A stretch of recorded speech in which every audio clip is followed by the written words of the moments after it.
Day 180 of the Ukrainian war map, also known as the Russian invasion of Ukraine.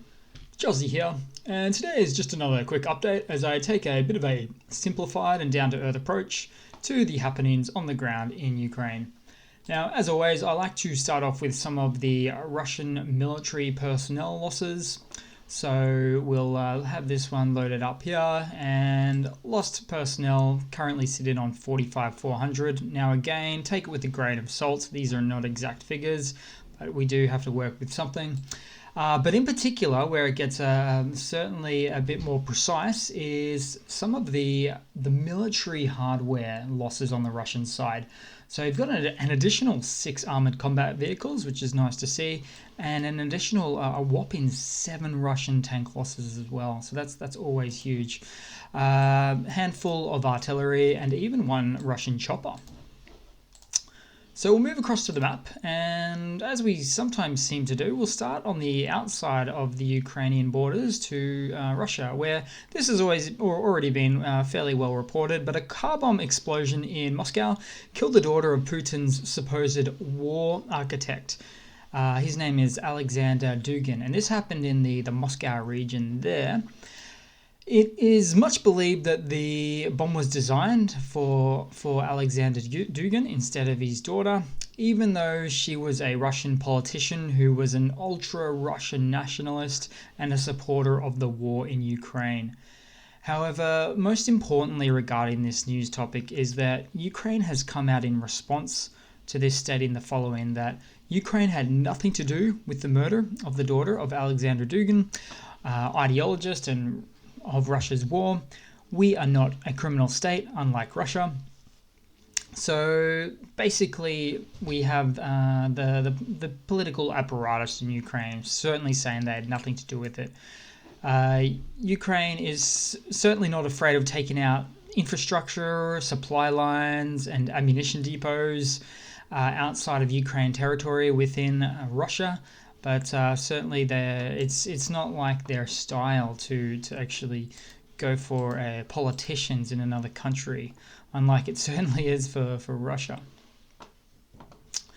Now, there is a former Russian politician that stated that a Russian partisan group by the name of the National Republican Army was responsible for the attack. And he said that this attack opens a new page in Russian resistance to Putinism.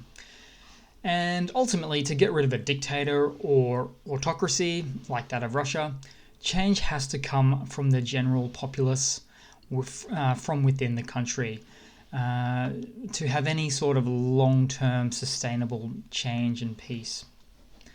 Now I'll move across to Kiev, where it's really less news at this point. We have an upcoming Independence Day on the 24th. Of August, so exactly 6 months from the Russian invasion, and there will be a big parade in Kiev with captured and destroyed Russian vehicles. However, Kiev and wider Ukraine, for that matter, is bracing itself for an intensification of Russian missiles and artillery on the day. So they are being careful that this could indeed be quite a brutal target date for Russia, just because of the significance and meaning it has for Ukraine's Independence Day. I'll jump back outside of the country and have a look at Belarus, because it continues to be talked about a bit. But Russia has relocated some of their air defenses to Belarus, and there still remains a threat of airstrikes and missile attacks from the pro-Kremlin nation of Belarus. Probably ties in with that previous bit of information there with potential intensification of attacks on Kiev and the general area of Ukraine on Independence Day on the 24th of August. But I guess only time will tell on that one. Now we move across to Kharkiv. The Kharkiv mayor overnight reported that at least 3 rocket strikes hit the city district of Kyievsky, setting 2 buildings on fire. Now, the Security Service of Ukraine, also known as the SBU, have advised that only about 1 in 20 Russian missiles hit military installations or Ukrainian military sites. The rest of the missiles that reach their targets hit civilian sites, such as residential buildings and infrastructure. It appears Russia is using a great deal of their older and much less accurate Soviet-era artillery shells and rocket systems, and haven't modernized their equipment as much as it was believed that they had just prior to the entry of the war here. Now we move down to the Donbass area. So generally here, Russian forces have had some partial success in some areas, but Ukraine actually repels most offensives at the moment. But we'll start off with explosions were reported at an ammunitions depot, again in the last 24-hour reporting period in Donetsk. So this is the Russian-occupied part of Donetsk, and we're not talking about Donetsk Oblast, we're talking about Donetsk, the city. So if I just zoom out and then zoom back in, there's a lot of things in the way. So it's a little bit to the eastern outskirts of the city, right around here near this crossway of the highway there, that location. Also in the Donbass region, the location isn't fully determined as yet, but this is a quick photo of remains of a downed Russian Orlan-10 drone in the Donbass area around the east. So the inspected damage indicates it was taken down through electronic warfare means, which these Orlan drones seem to be apparently somewhat vulnerable to. So that's a little bit of an interesting tidbit there. Now, if we zoom in a little bit further to Avdiivka, right here, Russian artillery is shelling pretty hard there at the moment, but no Russian advances made yet. In fact, if we just go back and forth between the days, we might see a small something, but no, not in that location at all. Now, Pisky, right next door almost to Avdiivka, is what I call an outer suburb of Donetsk, the city of Donetsk, that is. And as well as you can see the proximity, it's pretty close. This little village has been talked about a lot, about 11 kilometers there. Got to close out of that.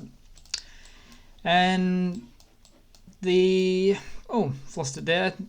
Basically, it still is at a bit of a standstill with a partial takeover from the Russian forces about 2 weeks ago. But nothing has really changed much since here, so I'm pretty surprised by that.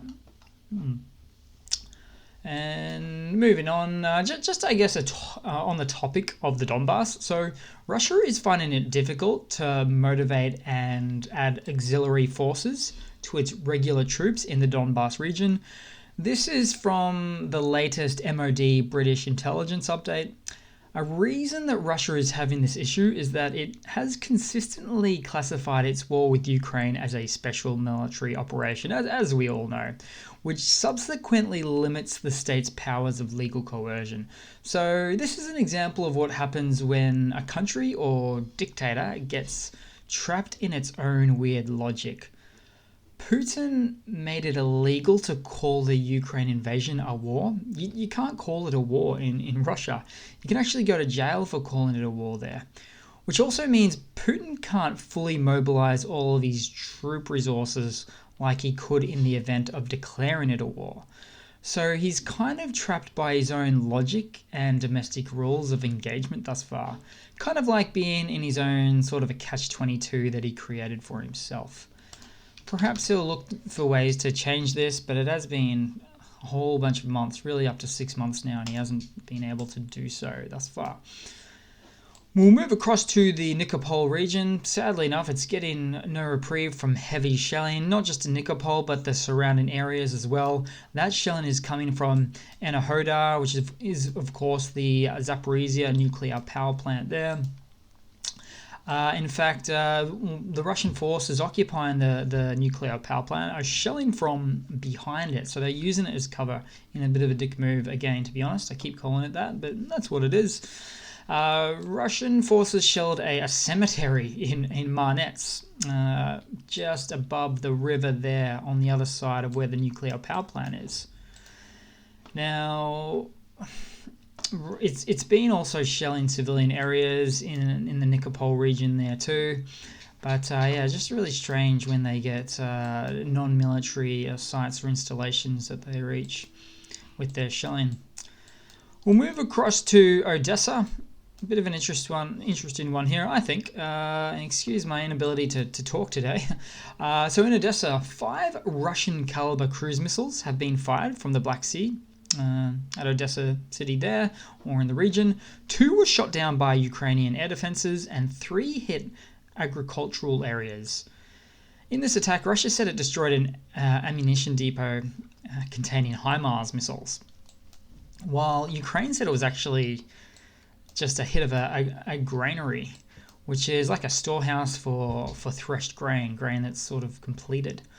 So 5 caliber cruise missiles were fired, 2 shot down, and 3 are questionable as to what they actually hit. And it's not the first time Russian caliber cruise missiles have been shot down by Ukrainian air defenses, or just have seemed to have missed their mark. Quite remarkably, really. It happens a lot in the Zaporizhia Oblast and in the Dnipropetrovsk Oblast as well, and even up north in Kharkiv as well. I might have thought these caliber cruise missiles would have been more formidable, really. Now, we do know that a great deal of corruption is occurring at nearly every level of the Russian military. It's been well documented, due to the funneling of funds that are designed for equipment and R&D, so for research and development.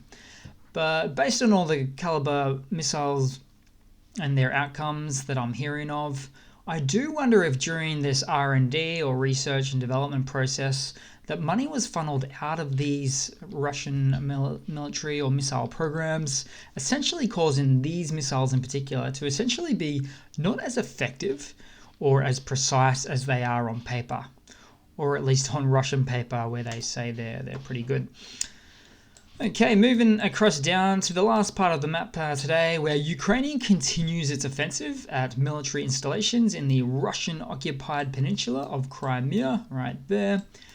Russian defenses are certainly in full defense mode at the moment. And it somehow reminds me of Snake Island, the Ukrainian territory, or little island that Russia held since the beginning of the war. In fact, if we zoom in, it's right there. I'll zoom back out for a bit of context.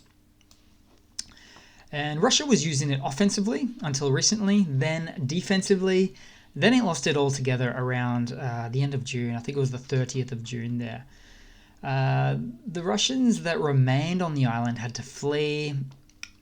They just found it untenable to support that location so far away from their mainland or even their occupied mainland there.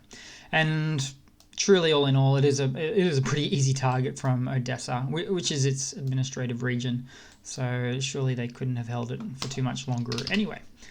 Okay, let's move across to a bit of quick news for you guys. So President Zelensky says that no negotiations are possible if Russia tries Ukrainian soldiers in Mariupol. So in a video address, President Zelensky said that if an absurd and disgusting trial of Ukrainian soldiers takes place in Mariupol, it will eliminate the possibility of negotiation talks with Russia. He also went on to say Russia will shut itself out of the negotiations table. There will be no talks. Our country said everything it wanted. So this is where the balance of power seems to be shifting, and Zelensky seems to be aware of that with these words here.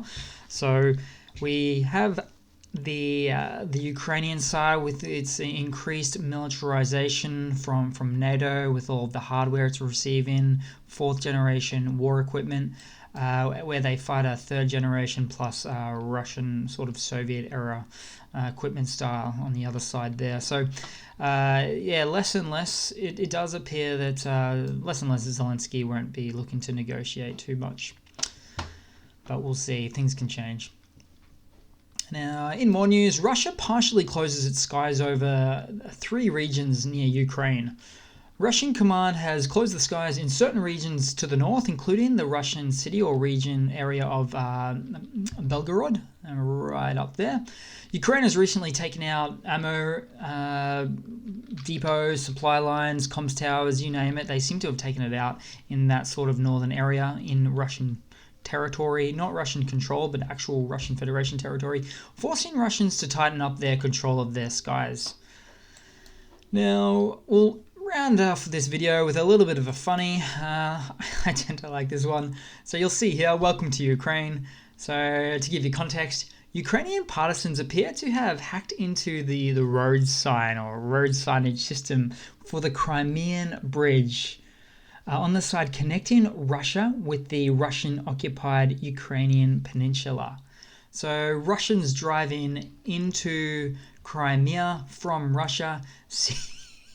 I'm sorry, I can't stop laughing. Welcome to Ukraine. I just think that's great. That's really good.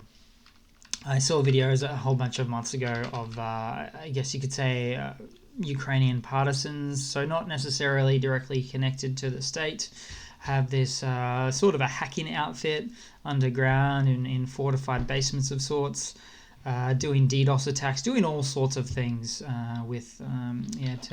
to disrupt Russian communications effectively, and internet behemoths. But I'm going to leave it there, guys. Thanks for watching. Please leave a comment, subscribe, hit that like button. As I say, show all those trolls in the comments your prevailing sentiment in support towards Ukraine. Hopefully you don't get involved with their arguments too much. It's probably not overly worth it. It can be fun, but it can be time consuming too. So yeah, I do hope to see all of you guys there in the next one, and yeah, thanks again.